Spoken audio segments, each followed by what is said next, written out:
one of the things I do want to ask you about, because it is really the balance of the book, I have to tell you that when I got to the point about the cats and Roar, I was sitting there reading, and my wife was trying to do something else, and I go, "You're not going to believe this. You're not going to believe this." And about the fourth trip to the emergency room in Palmdale, I told her about it. She said, "Can we talk about this tomorrow?" But it's just so phenomenal to try and condense it into what we're doing here. When you married Noel Harrison and Marshall, sorry. You went to Africa to shoot a movie, and that was when the whole thing started with the cats. Talk a little bit about that, and then how it ended up with you starting to take the cats into Sherman Oaks, where you were living. Okay, you all prepared for another hour? Yeah. Just condense, thumbnail, or a claw. Okay, well, I was doing these two films back to back in South Africa. Right. I'm trying to think of the names of the movies. Mr. King Street's War. Satan's Harvest? Satan's Harvest. Satan's Harvest, yeah. Yeah.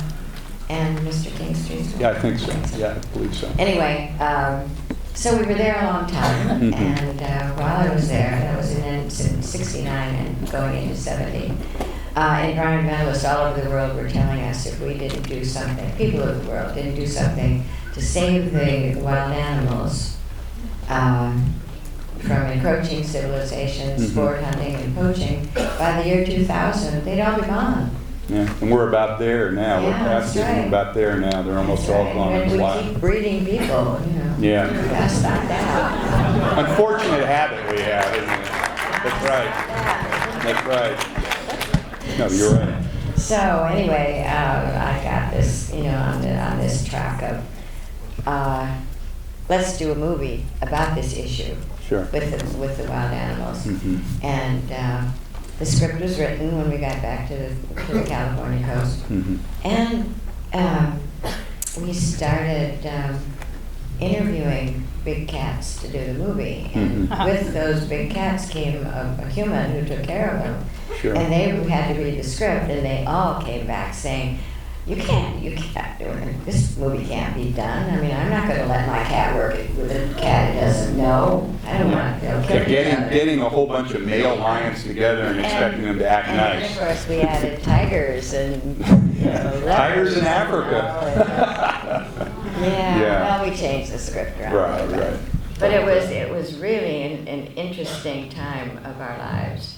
Interesting is a mild term. It is. It was. Yeah, it was I do very have exciting, to. I do have to say, and I know we're showing the birds, and we'll get back there really quickly. If you haven't seen the movie Roar, all I can tell you is it's a hell of a lot scarier than the birds. How many of you have seen Roar? There you go.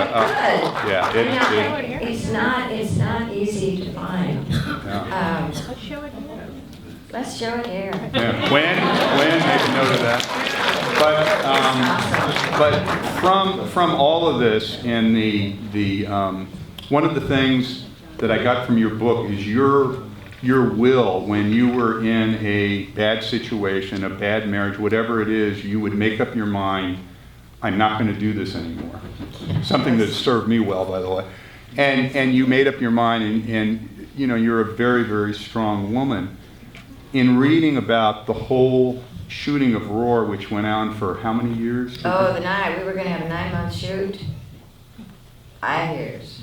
5 years, and the money problems and that, and then to pick out one example, when they filmed you with lionesses walking across you, and then there was one that decided to bite you in the head, and a lot of that stuff. Did you ever get to a point where you said, I'm not going to do this anymore? Never? No.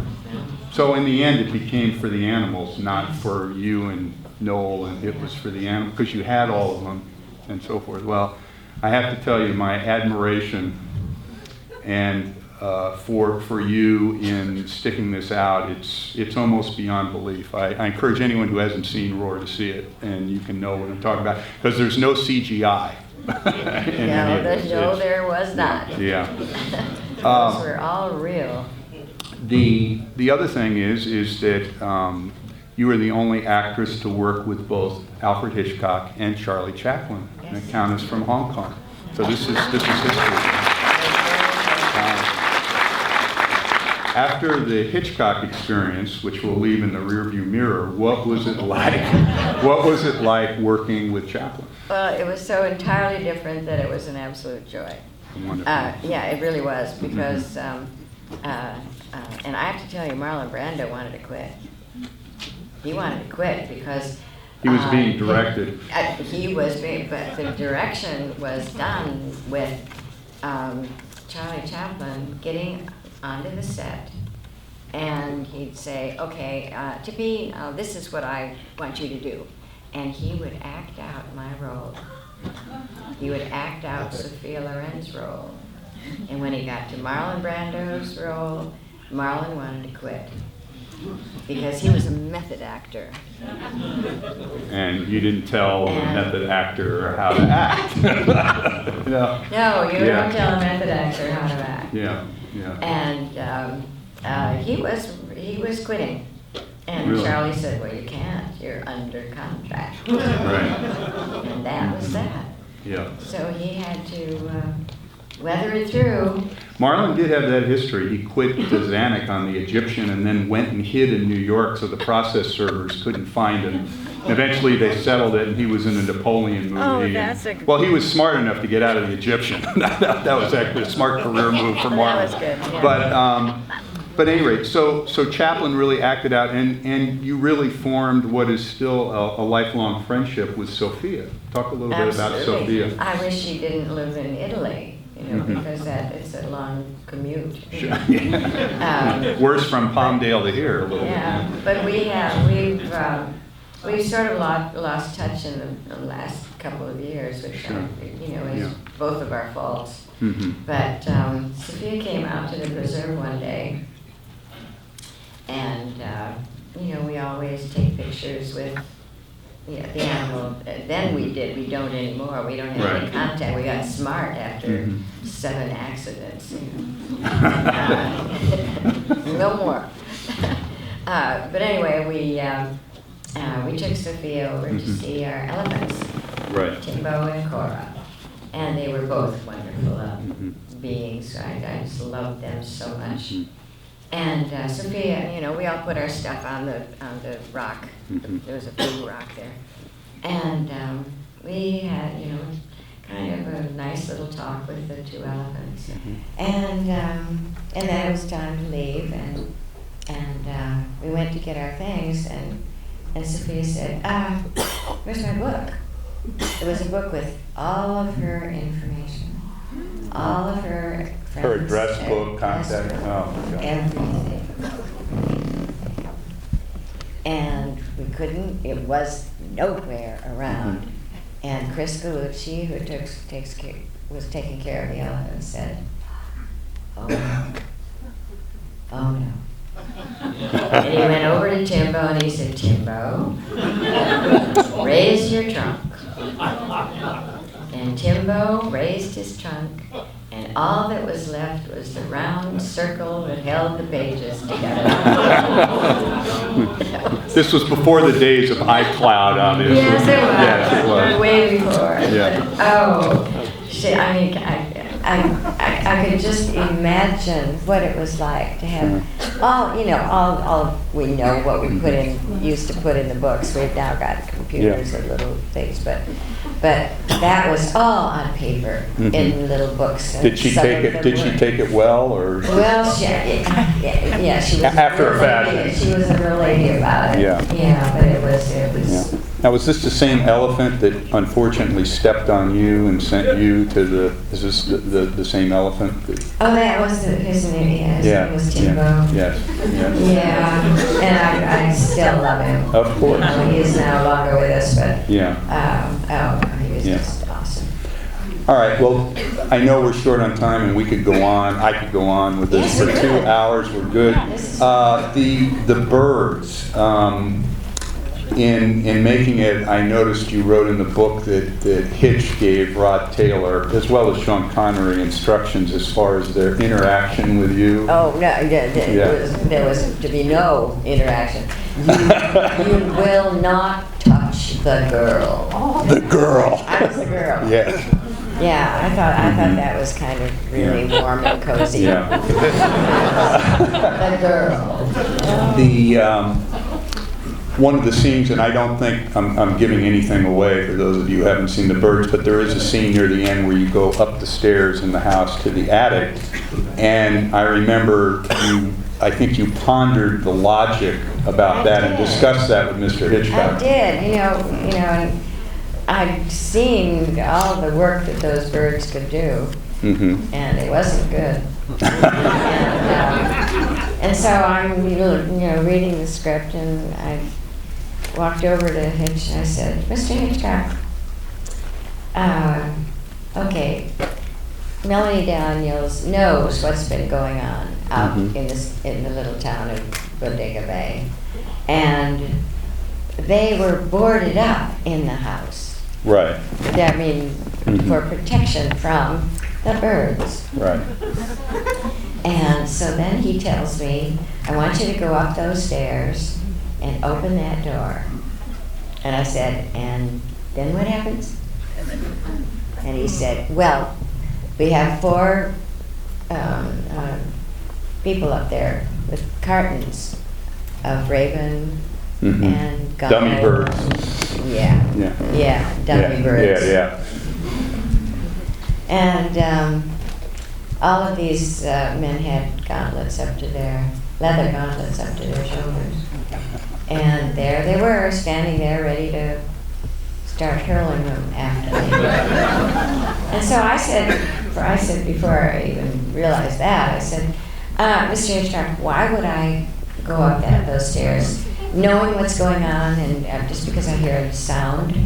We know what's out there, and why would I go up there all by myself?" I was curious, and he looked at me for a minute and he said, "Because I tell you to." In other words, your paycheck. Yeah. Yeah. Do what I tell you. Yeah, Don't think. so- Yeah. Yeah, I think Bob Cummings asked him in Saboteur, how come I wouldn't go into the police department and tell them, hey, these guys are after me? And he said, because going to the police is boring. Oh, that's true. Yeah, that is true. So, but the whole thing with that scene, though, I believe you were under the impression that they were going to use fake birds, and that's obviously not how that is turned it. out. I was told. Yeah. The assistant director came because right away when I heard about this scene, I said, "And how would we be doing that scene?" Right. And good question. And they said, "Oh, we're going to use mechanical birds. It's no problem."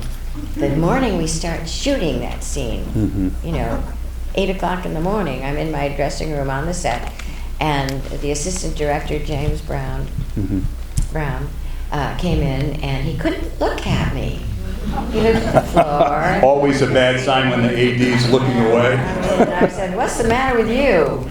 And he said, "The mechanical birds don't work. We have to use real ones." And out the door, he said. And I went out to the set, and there in front of the door I come in is a great big cage, chain link cage. And inside the cage were 4 cartons that high filled with raven and a few pigeons thrown in. Seagulls. Gulls. Yeah. Yeah. Not fun. How long did this scene go on? And how long could you put up with I this? put up with it from Monday morning until Friday afternoon when they had me lying on the floor in front of the door, and they had loosely tied raven and gull tied to my body with those threads you can't see, but they're strong, Right. called nylon. And So I was lying there, and they had one of the ravens was tied up in my shoulder, and they had to move, or they would look like, they're pulling their leg, Right, it right, wouldn't right. work. Yeah. So they had to have room to fly. And so I'm down there, and one of them was moving around a lot, and he jumped, and he caught me just under my eye, and I thought, okay, I'm done. And I got all of them off of me, and I just sat in the middle of the stage and cried from sheer exhaustion. You know what? They all left me. Everybody left me sitting on the floor in my one of 6 green suits and just crying. Sympathy was not part of the contract, evidently, or empathy. But wasn't Cary Grant, wasn't he on the set at one point during this? Yes, and he came over to me and he said, I think you're the bravest lady I've ever met.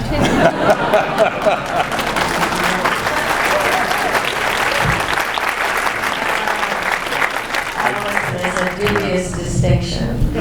I think there was also a scene when you're in the phone booth with the birds, and then the breakaway glass that wasn't breakaway glass, and all of that. Yeah, we spent an entire afternoon with little tweezers picking shards of glass out of my face. Well, Yeah, it was an experience. I have to tell you that when you read Tippi's book, and I'll assume that most of this audience bought a book because you sold a lot of books tonight, but when you read this, you will definitely walk away with the impression, whatever you think, this is one of the bravest women on the planet. What she went through, I think not.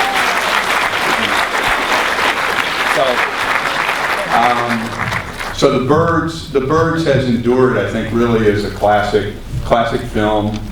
It's one of those movies, at least when I'm flipping the dial on the TV, I've seen it a zillion times, and then, The Birds is on, let me sit here and watch, there's Ethel Griffey's in the cafe, let me watch that scene, and the wonderful character actors. They had Carl Swenson and Charlie McGraw, who I wrote a book about and knew, and all of these wonderful, wonderful people, and it's really a masterful film, and you are a masterful actress, and it is so good to have the opportunity to sit here and talk with you before the movie, and I think everyone enjoyed it. So enjoy The Birds.